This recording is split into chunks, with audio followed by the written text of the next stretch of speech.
ఓం నమో వెంకటేశాయ. శ్రీ వెంకటేశ్వర మంగళాశాసనం. శ్రియః కాంతాయ కళ్యాణనిధయే నిధయేర్తినాం శ్రీ వెంకటనివాసాయ శ్రీనివాసాయ మంగళం. లక్ష్మీ సవిభ్రమాలోక సభ్రువిభ్రమచక్షుషే చక్షుషే సర్వలోకానాం వెంకటేశాయ మంగళం.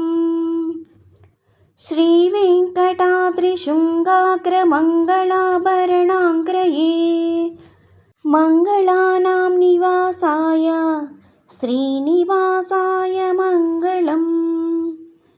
సర్వావయన సౌందర్య సంపదాం సర్వచేతసాం సదా సమ్మోహనాయాస్తు వెంకటేశాయ మంగళం.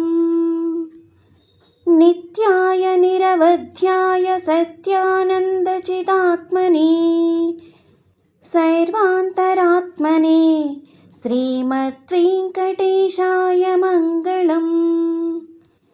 స్వతః సర్వనిధే సర్వశక్తియే సర్వశేషిణే సులభాయ సుశీలాయ వెంకటేశాయ మంగళం. పరస్మై బ్రహ్మణే పూర్ణకామాయ పరమాత్మనే ప్రయుంజే పరతత్వాయ వెంకటేశాయ మంగళం.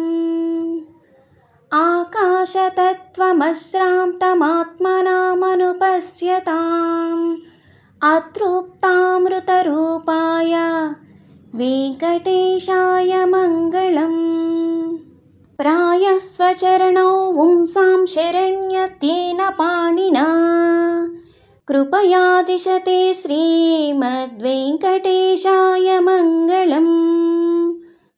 దయామృతతరంగిణ్యస్తరంగైరతిశీతలైః అనంగై సించతే విశ్వం వెంకటేశాయ మంగళం.